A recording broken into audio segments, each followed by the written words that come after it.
გამარჯობა მეგობრებო, მოგეხსენებათ მე ვარ ინგა ბლესი, ფსიქოლოგი, ქალთა ენერგეტიკული პრაქტიკების ტრენერი, პერსონალური კოუჩი, მყისიერი პერსონალური ცვლილებების ტექნიკის სერტიფიცირებული სპეციალისტი, ასევე ქალთა საერთაშორისო ფესტივალის ორგანიზატორი საქართველოში და ინგა ბლესის ფსიქოლოგიური ცენტრის დამაარსებელი. და დღეს მინდა ვისაუბროთ თავდაჯერებულობაზე,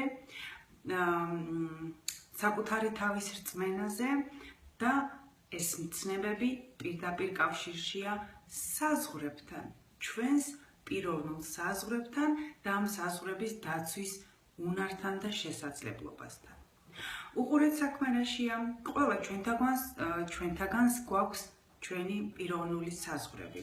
ეს არის საკუთარი თავის აღქმა, ფსიქოლოგიური, რომელიც საკუთარი მთლიანობის შეგრძნება და ეს გვაძლევს საშუალებას, რომ შევიგრძნოთ შინაგანი სულიერი სიმშვიდე. და როდესაც ხდება ამ ჩვენი საზღვრების დარღვევა, მაშინ რა თქმა უნდა, ეს ჩვენი ფსიქოლოგიური თუ სულიერი სიმშვიდე ირღვევა.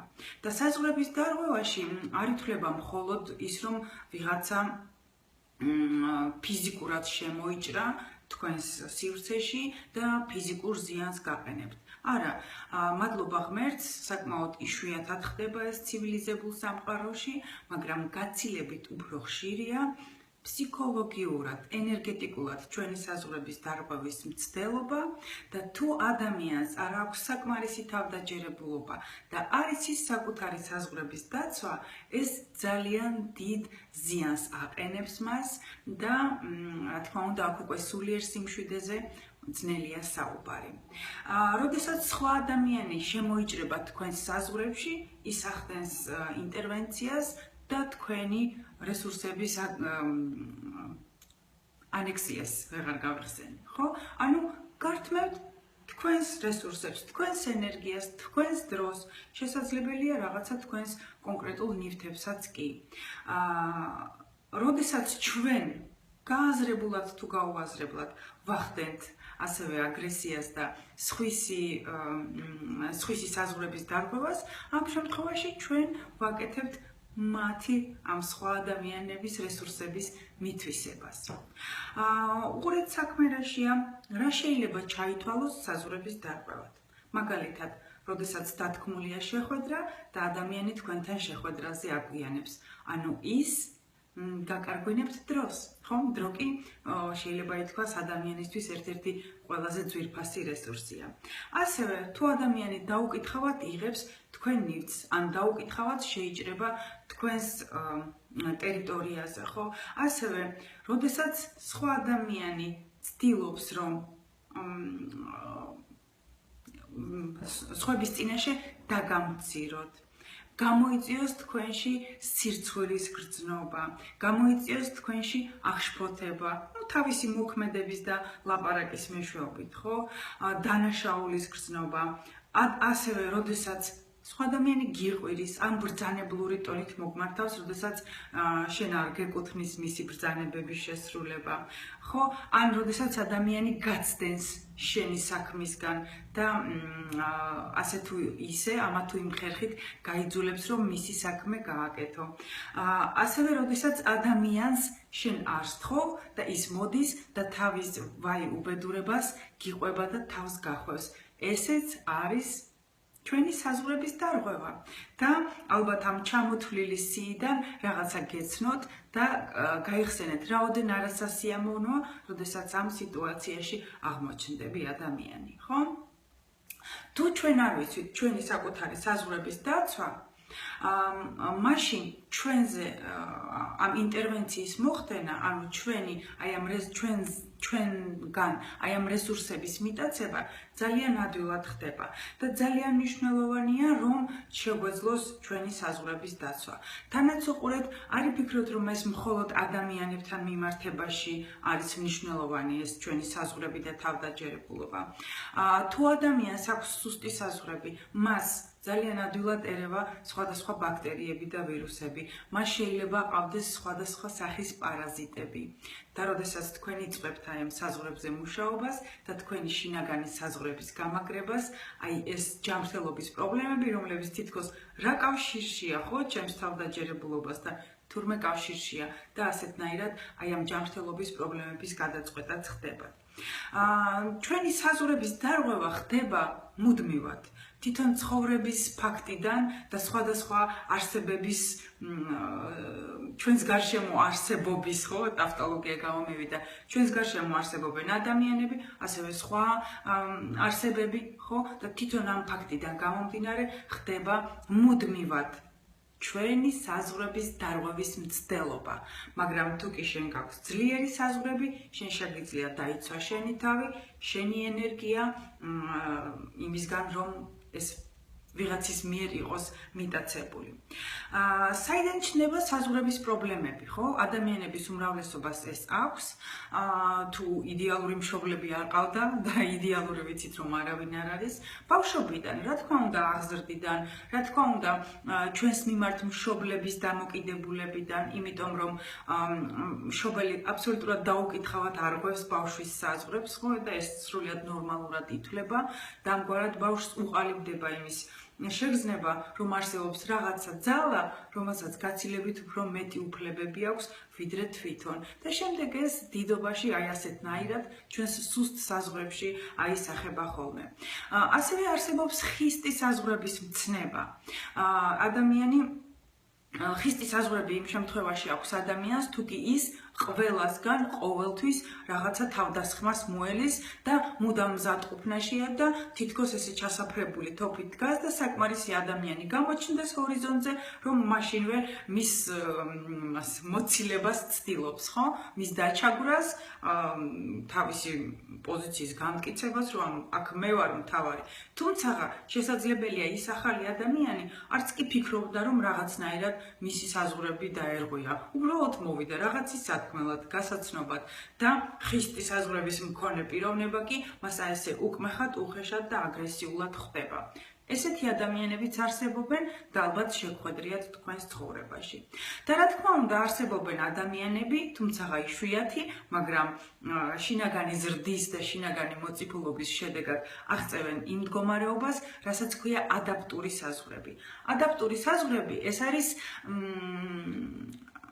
ძლიერი საზღვრები, ხო, როდესაც ადამიანს აქვს ძლიერი საზღვრები, მას პრინციპში შეუძლია ნებისმიერი ადამიანის წყნარად მიღება და შემოშვება, მაგრამ თუ კი მოხდა საზღვრების დარღვევის მცდელობა, მაშინ ამ ადაპტური საზღვრების მქონე ადამიანს შეუძლია უცებ შეაჩეროს აგრესორი და დაიცვას თავისი თავი.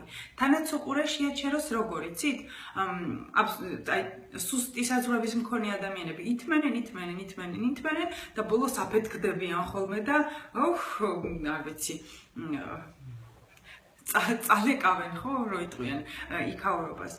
ხოლო ადაპტური საზღვრების მქონე ადამიანი არ ფეთქდება, როდესაც მოხდა პირველი, შესაძლებელია პირველი გაატაროს და მეორე ინტერვენცია, ის მაშინვე გააჩერებს აგრესორს, ხო? თანაც ადეკვატურად ყოველგვარი ისტერიკის, აფეთქების და წალეკვის გარეშე უბრალოდ სათანადო პასუხს გასცემს. თუ რაღაცა ისეთი მსუბუქი დარღვევა იყო, ასევე მსუბუქი, ირონიული, ვითომ სახუმარო, მაგრამ ადამიანს რომ უნიშნებს საკუთარ ადგილზე, რომ დააყენებ და მიუჩენ ამ ადგილს, ხო? მის ადგილს რომ აჩვენებ უბრალოდ, ხო? თუ ძლიერი იყო, შესაბამისად შენს ძლიერ ზემოქმედებას ახდენ და ძლიერად იცავ ამ შენს საზღვრებს. უყურეთ რა ხდება ხოლმე, ძალიან ხშირად ხდება ისე, რომ ადამიანს ურღვევს საზღვრებს ვიღაცა მასზე ძლიერი. აი მაგალითად, მამაკაცი მუშაობს სამსახურში. იქ ყავს უფროსი, რომელიც აი ამ საზღვრების დარღვევას ეგრეთ წოდებულს ახდენს, ხო? ანუ შეიძლება დაუყვიროს, შეიძლება დაამციროს, არ ვიცი, ათასნაირი ფორმა არსებობს ამ საზღვრების დარღვევისა. ამ მამაკაცმა ვერ მოახერხა პასუხი გაეცა უფროსისათვის, ხო, იმიტომ რომ არ შეიძლება და ასე შემდეგ, სხვადასხვა მიზეზებია და მაგრამ ეს მისი თვითპატივისცემა ხომ დარღვეულია, მისი პიროვნება ხომ შელახულია, მისი ენერგია ხომ მიიტაცა იმ სხვა და იმისთვის რომ ამ ადამიანმა აღიდგინოს მთლიანობა, ხო? რას აკეთებს? ის თავისზე სუსტს იგივეს უკეთებს. შესაძლოა ის მამაკაცი მოვიდეს სახლში და მეუღლეს, რომელიც მასზე სუსტია, ხო, ის თუ სუსტია, ხო, შეიძლება არც იყოს, მაგრამ თუ კი მეუღლე უფრო სუსტია, მაშინ ის ამ მეუღლეს რაღაცა უკმეხს ეტყვის, რაღაცას არასასიამოვნოს და ასეთნაირად აღიდგენს თავის ენერგეტიკულ მთლიანობას, მაგრამ დაურღვევს თავის ახლობელ ადამიანს. რას აკეთებს ქალი? მას არ შეუძლია რომ სათანადო პასუხი გასცეს მეუღლეს და იგივეს უკეთებს ბავშვებს, ბავშვს დაუყვირებს, ბავშვს წამოარტყავს, ბავშვს დაამცირებს, ბავშვში სირცხვილის გრძნობას გამოიწვევს ამა თუ მოქმედების გამო. მივხვდით, ხო? რას აკეთებს ბავშვი? ბავშვი თავი არ შეუძლია დედას სათანადო პასუხი გასცეს და თავისზე უმცროს და სანძმას იგივეს გაუკეთებს. ან თუ დაძმა არ ყავს, შეიძლება ამხანაგს საბავშვო ბაღში ან სკოლაში, ან თავის ფისოს, ან ცუგას რაღაცა ტკივილს მიაყენებს. მივხვდით, ხო? და ესეთი ჩაკეტილი წრია და ასეთნაირად ხდება სხვისი ენერგიის მიტაცება, ხო? ერთი მეორეს, ის თავისზე სუსტს, ის თავისზე სუსტს და ასე შემდეგ. და ასე რომ არ მოხდეს, ჩემო კარგებო, ამისთვის ძალიან მნიშვნელოვანია, რომ ვისწავლოთ ჩვენი საზღვრების დაცვა და თუ მოხდა ჩვენზე აგრესია და ინტერვენციის მცდელობა, პასუხი გავცეთ იმას აგრესორს, არა ჩვენს ახლობელს, რომელიც ჩვენზე სუსტია ამა თუ იმ მიზეზის გამო, არამედ სათანადო პასუხი, კულტურული, თავდაჯერებული, ისეთი პასუხი, რომ იმ ადამიანს აღარც გაუჩნდეს მეორედ თქვენი დამცირების, თქვენზე დაყვირების, ან სხვა სახის აგრესიის გაკეთების სურვილი. როგორც უკვე ვთქვი, ადამიანების უმრავლესობას ეს პრობლემა აქვს. თანაც როგორ არის ხოლმე, იცი ადამიანს გონია რომ აი მე ესეთი ვარ, არ შემიძლია სათანადო პასუხის გაცემა, არ შემიძლია არასთქმა, არ შემიძლია დაყვირება, თუნდაც საჭირო იყოს ეს დაყვირება, ხო? და გონია რომ აი ესეთი ვარ და არაფერი მეშველება. ჩემო კარგებო, გეშველებათ, ხო? ვინც ამოიცანით საკუთარი თავი აი ამ ყველაზე მოაღწევ სიტუაციაში. აუცილებლად გეშველებათ და ეს ჩვენი თავდაჯერებულობის პროგრამა სწორედ ამას ემსახურება.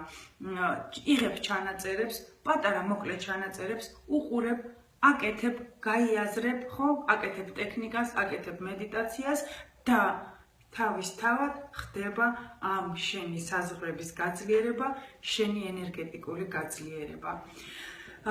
და ბევრი მსმენელი, რომელიც უკვე ჩართულია ამ პროგრამაში, მწერს ხოლმე, რომ ინგა შევცელი პასუხის გაცემა და ისე რომ ჩემი თავისგან არ მეველოდი და პასუხი კი გავეცი და მე გვერდით გამოვედი და ჩემი თავი შევაქე. ვაუ, ყოჩახ, ეს როგორ მოახერხე, ხო? და აი ასეთნაირად გექნებათ აი ერთ კვირაში 10 დღეში უკვე შედეგები, თუ რა თქმა უნდა, პროგრამას მიყვებით და ტექნიკებს გააკეთებთ. ჩაერთეთ ამ პროგრამაში, ფასი სასიამოვნოთ გაგაკვირვებთ. ესეც ერთთვიანი პროგრამაა, 13 ჩანაწერი გექნებათ, რომლის მეშვეობითაც აიმაღლებთ თავდაჯერებულობას, გაიძლიერებთ თქვენს ენერგიას, გააძლიერებთ თქვენს საზღვრებს, გაიძლიერებთ იმუნიტეტს, რაც ძალზედ მნიშვნელოვანია ჩემი აზრით და გაცილებით უფრო კარგად იგრძნობთ თავს, ვიდრე ვთქვათ დღევანდელ სიტუაციაში. მადლობა ყურადღებისთვის, ჩემო კარგებო და მომავალ შეხვედრამდე.